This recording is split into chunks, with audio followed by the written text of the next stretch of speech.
president. You would be the first black Republican VP on the ticket. How do you feel? Well, I think it's exciting, no matter the outcome. It's the evolution of the Southern heart that we see on display. And we Southerners get so little credit for the progress we've made. The whole notion of judging a person on the content of their character, not the color of their skin, has happened. It's not going to happen. It's not around the corner. It's in the rearview mirror. We are living Reverend Dr. Martin Luther King Jr.'s dream. So, ladies and gentlemen, that is the interview from, South Carolina Republican Senator Tim Scott. And he was basically talking about, Dr. King and possibly the VP ticket of Donald Trump, who will be Donald Trump's possibly running mate. And then I think part of the Fox News clip that says that racism is over. Now, keep in mind, this is the same Tim Scott that says that America is not a racist country. Remember that?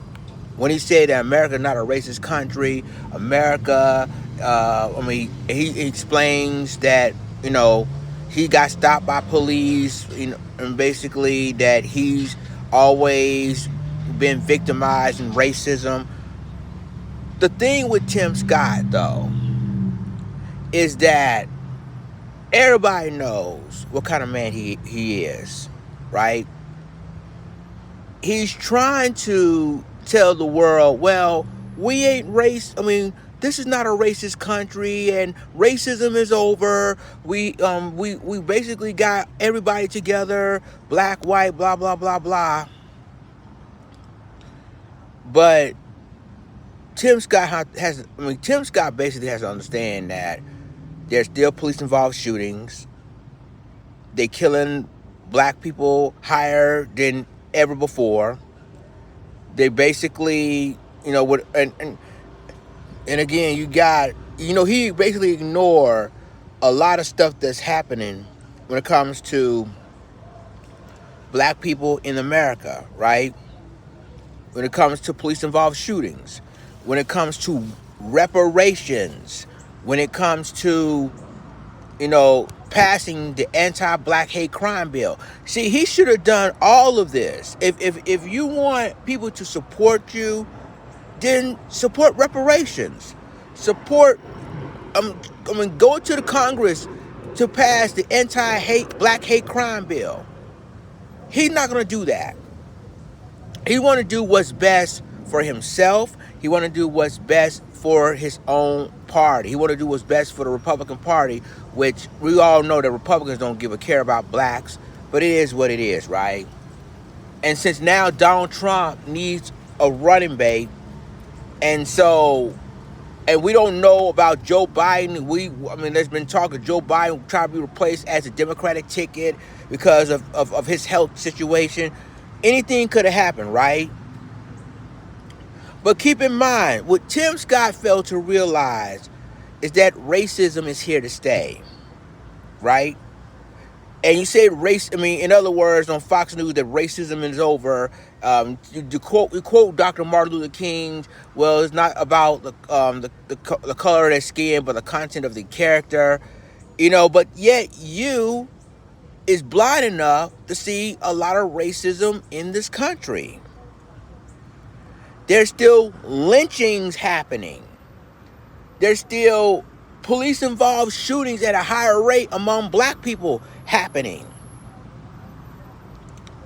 Let alone stop and frisk continues to happen in some states. So Tim Scott don't know what he's talking about. He's trying to please the Republican base. Now, I know that, quote, in this election year, you need the black vote to win. You need to help Donald Trump to win. I get that. But by saying all this stuff about quoting Dr. Martin Luther King, it's not about the color of their skin, but the content of their character. And then you thinking that racism is over. You thinking that America isn't a racist country. You said all those things, Tim Scott, to try to please voters, but it's not working. It's not working because black people still feeling racism till this day. They still being followed. They're still doing stop and frisk in some states. They're still doing basically lynchings, beatings by white supremacists, and it's still reported. So you got Tim Scott, and then the thing of it is that he's got to please the Republican base. He's got to please the yes sir master base. We get that, but why would you gonna tell the world a couple of years ago, oh, America is not a racist country, and yet you're fighting to get the running mate ticket with Donald Trump? And we know about Kamala Harris when she said, well, I'm not going to do nothing about black people, not just black people. No. But then you, along with Kamala Harris, saying that America is not a racist country, and realistically that it is. The policies, the laws they pass in some states are part of racism. Let's keep it real. But yet we're going to believe the hoopla that, oh, well, the thing of it is that, well, quoting Dr. King's, in other words, black and white finally together, blah, blah, blah, blah. And racism is over, which to me, that's not true. There's still incidents till this day, right now, that police can break in without a warrant, and shot a brother, even though he had a gun. The gun pointed at, he's not a threat to the officer. Shot him unalive. There's incidents happening still, and it's race related. So Tim Scott, please, I know you want to please the Republican base. I know you want to get that VP spot, but lying to Fox News or lying to the public about all this ain't cut it. So y'all let me know what you think about this in the comments.